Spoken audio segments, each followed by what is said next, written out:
जैसे ही अभिषेक बैनर्जी का diamond harbour model हुआ ध्वस्त। अब एक बड़ी खबर आपको बताते हैं, पश्चिम बंगाल से यहाँ पर फाल्ता सीट पर बीजेपी की बड़ी जीत हुई है। बीजेपी उम्मीदवार देवांशु पांडा विजयी हुए हैं। अभिषेक बैनर्जी के गढ़ में डायमंड हार्बर के साथ वाली सीट पर बीजेपी का जो उम्मीदवार है वो 1,09,000 से ज्यादा वोटों के अंतर से जीता है।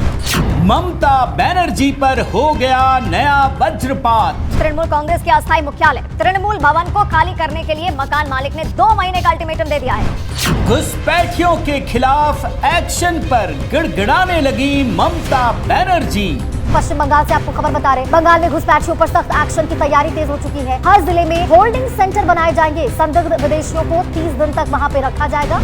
अभिषेक बनर्जी ने मांगी 10 दिनों की मोहलत। अभिषेक बनर्जी के सबसे बड़े गुंडे की अंडरवियर बनियान में हुई परेड।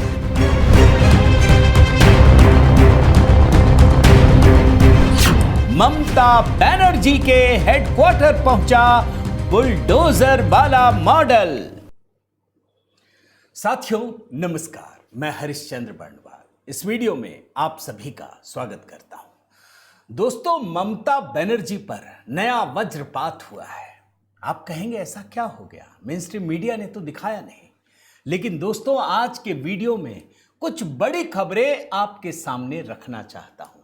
जैसे ममता बनर्जी के हेडक्वार्टर में बुलडोजर मॉडल शुरू हो गया है।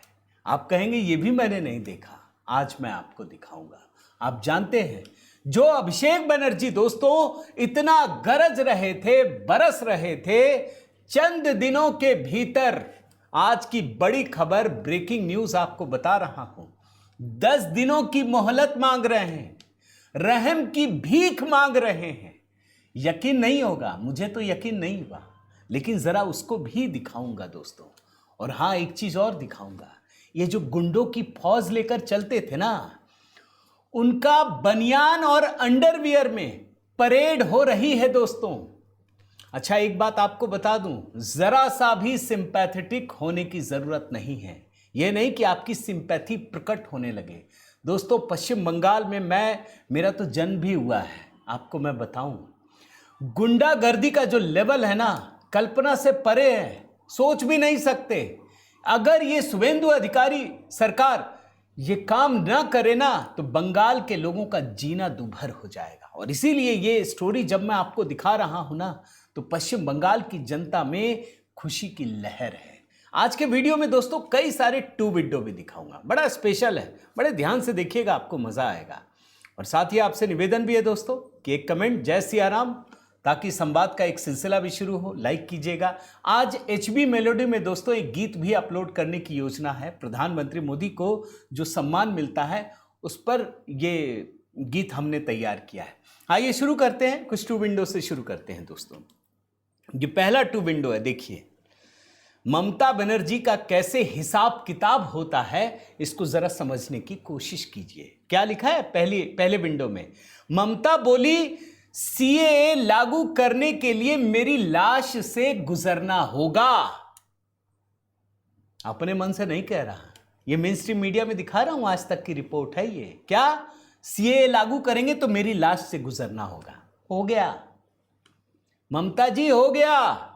कुछ नहीं कर पाएंगी आप। इसलिए नहीं कर पाएंगी क्योंकि आप गैर संवैधानिक काम कर रही थी। यह संविधान के हिसाब से देश चलता है। आपको गलतफहमी हो गई थी कि आप ही सर्वे सर्वा हैं। आप कुछ नहीं है। आप जनता जनार्दन के आगे कुछ नहीं है। जब तक जनता ने आपको जिताया तब तक आपका अहंकार सिर चढ़कर बोल रहा था। CAA लागू हो गया है। एक और टू विंडो दिखाता हूं, आपको मजा आएगा दोस्तों। जरूर मैं चाहूंगा आप कमेंट कीजिएगा एक एक चीज पर। ये दूसरा देखिए, क्या लिखा है? ममता अड़ी, कहां मर जाऊंगी लेकिन बंगाल में डिटेंशन सेंटर नहीं बनने दूंगी। शुभेंदु जी ने कर दिया। हर जिले में डिटेंशन सेंटर बनाने के आदेश हो गए। अब मैं ये तो नहीं कहूंगा कि ममता बनर्जी सुरक्षित ना रहे। भैया, मैं तो ईश्वर से प्रार्थना करूंगा आप दीर्घायु हो, आप बहुत लंबा जिए। देश में विपक्ष को भी जरूरत है। भाई, बंगाल में एक विपक्षी पार्टी की जरूरत है। तो आप सेफ रहें, सुरक्षित रहें, दीर्घायु हो। लेकिन ममता दीदी, सवाल तो पूछना बनता है ना, क्यों लोगों को भड़का रही थी? सिर्फ इसलिए कि आप मुसलमानों के वोट एक मुश्त पा सकें, सिर्फ इसलिए। आपने इस देश का कितना बड़ा अन्याय किया, आपने इस देश के साथ कितनी बड़ी गद्दारी की, यह उसका सबूत है। वरना इस देश में Bharatiya Janata party detention centre नहीं बना पाती, ये लीगल है ये। अब जरा अभिषेक बनर्जी का भी दिखाता हूं दोस्तों, 2 विंडो दिखाऊंगा। ये देखिए कैसे अभिषेक बनर्जी का ढोल फट गया है। क्या लिखा है कि 10 जन्म भी कम पड़ जाएंगे फाल्टा जीतने में, 10 जन्म। अरे तेरी औकात क्या है यार, तुम हो कौन? अपनी बुआ के आंचल में जितना तुमने पूरे बंगाल को धमकाया, इस देश के गृह मंत्री को चुनौती दी, आज तो सब खत्म हो गया, ढोल फट गया है। क्या है स्थिति? डायमंड हार्बर में भारतीय जनता पार्टी ने सबसे बड़ी जीत हासिल की है, जिसके लिए अभिषेक बनर्जी ने कहा था कि 10 जन्म लेने पड़ेंगे। यह है उस आदमी की हैसियत, जनता ने दिखाया है। एक आखिरी 2 विंडो दिखाता हूं दोस्तों, इसको भी देखिए। क्या लिखा है? मेरा घर क्यों ना गिरा दो, मैं झुकूंगा नहीं, झुकेगा नहीं। ये पुष्पा भी बनने चले थे, मैं झुकूंगा नहीं, घर गिरा दो। दूसरे विंडो में क्या लिखा है, ध्यान से देखिए। ये मांग रहे हैं 10 दिन दे दो साहब, 10 दिन दे दो, हम आपको कुछ देंगे, बताएंगे। तो जब यही करना था तो इतनी अकड़ क्यों? दोस्तों इस बात को याद रखिए, लोकतंत्र में संविधान सबसे ऊपर होता है, लोकतंत्र में जनता जनार्दन सबसे ऊपर होता है। अभिषेक बनर्जी और ममता बनर्जी की सबसे बड़ी ये दिक्कत थी कि उन्होंने बंगाल के लिए खुद को ही भाग्य विधाता समझ लिया, और अहंकार किसी का नहीं टिकता दोस्तों। अब आइए आपको मेन खबर दिखाते हैं। सबसे बड़ी खबर क्या है? फाल्ता में दोस्तों कल चुनाव का परिणाम घोषित किया गया, और जैसे ही ये परिणाम आए, भारतीय जनता पार्टी के देबांशु पांडा ने रिकॉर्ड जीत हासिल की है। अच्छा, हराया किसको? मार्क्सवादी कम्युनिस्ट पार्टी के शंभुनाथ कुर्मी को 1,09,021 वोटों के अंतर से मात दी। कांग्रेस वाले जो है ना, अब्दुल रज्जाक मुल्ला 10,000 वोटों के साथ तीसरे नंबर पर रहे, और जो टीएमसी के बंदे हैं जहांगीर खान पुष्पा, वो तो सही में फ्लावर बन गया, उसे मिला है 7,783 वोट। जरा मैं आपको पहले वो आंकड़ा दिखाता हूं जो चुनाव आयोग ने जारी किया है दोस्तों, ध्यान से देखिए इसे। अब इसमें बड़ी कहानी है, ये चुनाव आयोग की वेबसाइट से दिखा रहा हूं दोस्तों, ध्यान से देखिए। दिग्बांशु पांडा, शंभुनाथ कुर्मी, अब्दुल रज्जाक, चौथे पर जहांगीर खान। इसके हिसाब से दोस्तों भारतीय जनता पार्टी को 60.93% वोट मिले, लेफ्ट को 28.9, कांग्रेस को 6.15 और टीएमसी को सिर्फ 3.1% वोट मिले। यह कहानी बहुत कुछ कहती है दोस्तों। इस कहानी से यह पता चलता है कि जो मुख्य विपक्षी पार्टी है वो लेफ्ट हो गई, कांग्रेस की जमानत जब्त हो गई, टीएमसी जहांगीर खान सबसे बड़ा गुंडा, इसकी जमानत जब्त हो गई। अब आप, हो सकता है कुछ लोग कहेंगे कि भाई जहांगीर खान ने तो कहा था कि हम नहीं लड़ेंगे, हम पीछे हट गए। अरे पीछे कैसे हट गए भाई? तुम्हारा नाम है इसमें, तुम पीछे कैसे हट गए? तुम्हारे कहने से होगा क्या? सच्चाई यह है कि तुम्हारे कैडर ने भी तुमको वोट नहीं दिया, और इसीलिए दोस्तों शुभेंदु अधिकारी डायमंड हार्बर मॉडल पर गरजते हुए साफ साफ हिदायत देते हैं टीएमसी के गुंडों को कि अब भूल से भी गलती मत करना। वो समय गया जो तुम सोच कर चल रहे थे। उन्होंने बहुत लंबा चौड़ा ट्वीट किया है दोस्तों, आप देखिए ना इस ट्वीट को। इन्होंने, अब मैं पूरा क्या पढ़ूं, मैं एक लाइन आपको हिंदी में बताता हूं। कुख्यात डायमंड हार्बर मॉडल अब टीएमसी का हार बार मॉडल बन चुका है। जनता जनार्दन को नमन किया, ये नहीं कहा कि हम ही केवल जीतेंगे, 10 जन्म और 50 जन्म की बात नहीं की। ये होता है दोस्तों विश्वास, ये होता है जनता जनार्दन के प्रति अपना आभार व्यक्त करना। अच्छा, ये फाल्टा की जीत क्यों बढ़ी आप समझिए। आपने ध्यान से देखा, सारे के सारे जितने भी मीडिया के रिपोर्ट है ना, उसमें छप रहे हैं, उस पर एनालिसिस चल रहा है। अभी तो इस पर पीएचडी करनी होगी। ये हार कोई छोटी हार नहीं है। देखिए, मैंने दोस्तों आज से कुछ महीने पहले एक बात कही थी, आपको फिर याद दिलाता हूं कि पश्चिम बंगाल में अगर टीएमसी हार गई ना, एक होता है लोकतंत्र में, ये हार गए, ये जीत गए, चलो ठीक है, ये विपक्षी पार्टी है। ये टीएमसी की हार नहीं है, ये टीएमसी का सर्वनाश है। खत्म हो रही है ये पार्टी। फाल्टा में हार से यह सिद्ध हो गया कि अब टीएमसी विपक्षी पार्टी बनने लायक भी नहीं है। और आज तो मैंने दोस्तों, आपने अगर नहीं देखा है देखिएगा, मैंने लिखा है कि लोकसभा में 40 सांसद ऐसे हैं जो मोदी जी के आगे कह रहे हैं, मोदी जी या अमित शाह बोलेंगे हाँ आ जाओ, वो सारे पलटी मार लेंगे, बहुमत हो जाएगा। ये टीएमसी के सारे सांसद आज के दिन में टीएमसी छोड़ करके भारतीय जनता पार्टी जाने को बेताब है। भाजपा ने कहा कि अभी हम नहीं लेंगे, हमको जरूरत नहीं है। तो ये फाल्टा की जीत से यही हो रहा है दोस्तों। लेफ्ट की ओर सारे चले गए और जो मुस्लिम वोटर हैं वो भी टीएमसी को छोड़कर लेफ्ट के पाले में जा चुके हैं।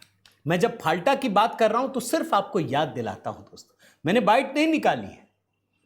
याद कीजिए अभिषेक बनर्जी को क्या कहा था। उन्होंने ये कहा था कि 4 मई को नतीजे आने के बाद कुछ लोगों का दिल का दौरा पड़ सकता है। इतना अहंकार। इस आदमी ने कहा था कि हमारा फर्ज है कि उनके अंतिम संस्कार का इंतजाम भी ठीक से हो। ये किस लेवल की गुंडागर्दी है, ये सोच से परे है। आप सोच भी नहीं सकते क्या बंगाल की परिस्थितियां थी। फाल्टा की जनता ने यह दिखाया है। और फाल्टा से एक और काम हुआ, आपको बता दूं। फाल्टा में जो जीत मिली है ना दोस्तों, अब ये व्यक्ति जो अभिषेक बनर्जी है, जो सबसे बड़ा गुंडा बन रहे थे, ये डायमंड हार्बर से जीतते हैं। और डायमंड हार्बर में दोस्तों आप देखिए कितनी सारी सीटें जो विधानसभा पड़ती है ना, डायमंड हार्बर, सतगछिया, बिष्णुपुर, महेशताला, बज और मिटिया बुरूज और फाल्टा, ये है। मैंने सारे के नंबर निकाले कि यहां भारतीय जनता पार्टी को कितने वोट मिले, टीएमसी को कितने वोट मिले, लेफ्ट को कितना मिला, आईएसएफ को कितना मिला, कांग्रेस को कितना मिला। बड़े ध्यान से इस ग्राफिक को देखिए।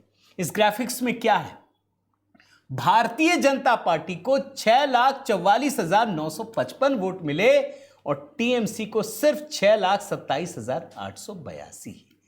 इसका मतलब समझ रहे हैं, ये तो गया, ये अभिषेक बनर्जी गए। अब ये 10 जन्म में नहीं जीत पाएंगे, मैं आपको बोल रहा हूं। ये मोदी जी को अमित शाह को चुनौती दे रहे थे ना कि 10 जन्म लगेगा। अब ये 10 जन्म में एक चुनाव नहीं जीत पाएंगे।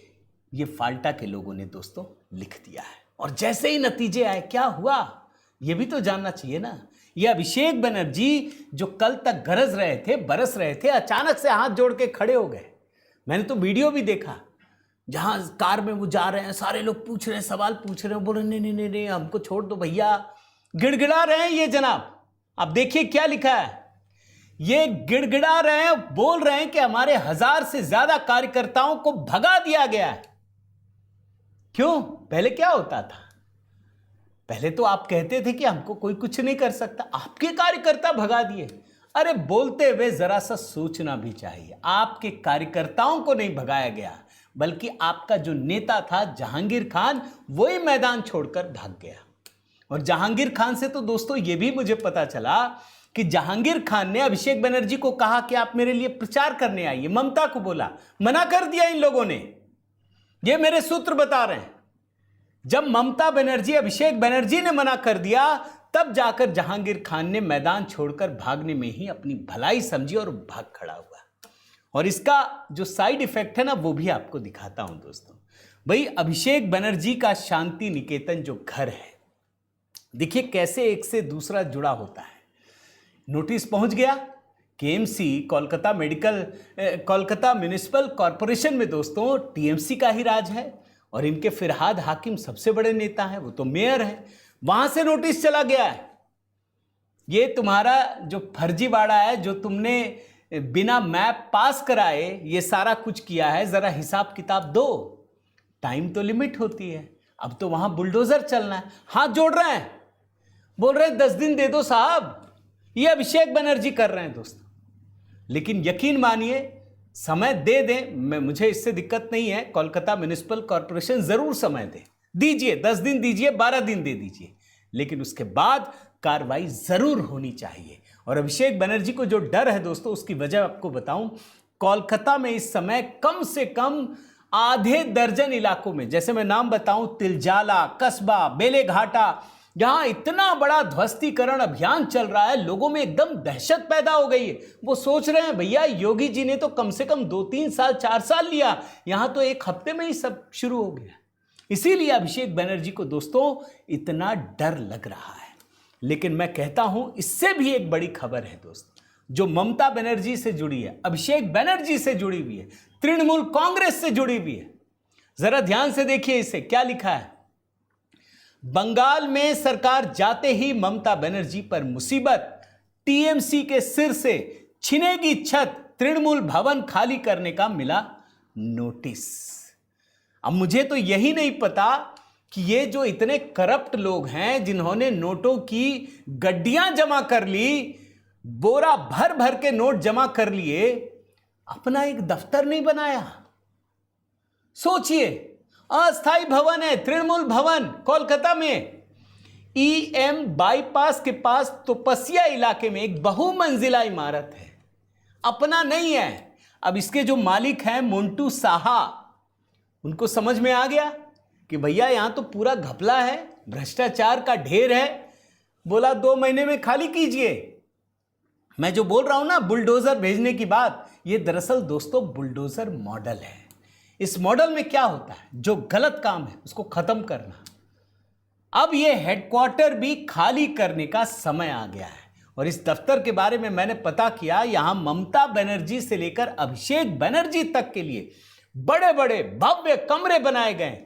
इसी भवन से पूरे राज्य में इनकी सारी कार्यवाहियां संचालित होती थी। और आज स्थिति यह है दोस्तों कि इस भवन का जो मालिक है, उसने टीएमसी अभिषेक बनर्जी को कहा है कि 2 महीने के अंदर खाली करके जाइए। मैं कुछ और छोटी खबरें आपको दिखाना चाहता हूं दोस्त। खबरें छोटी नहीं है, संक्षिप्त में दिखा रहा हूं। इस खबर को देख लीजिए, क्या लिखा है। हावड़ा में अंडरवियर बनियान में परेड करता गुंडा कौन। मेरी नजर चली गई, मैंने कहा यार ये कौन सी खबर है। मैंने देखा, पता चला ये कोई गैंगस्टर आकाश सिंह है। हावड़ा में, कोलकाता में इसकी तूती बोलती है। लोग नाम सुन करके आकाश सिंह के सहम जाते हैं। इसके ऊपर दोस्तों इतने सारे केसेस हैं, पुलिस को डर लगता था। ये अगर बोल दे किसी पुलिस वाले को, तो पुलिस वाले को हाजिरी लगानी पड़ती थी।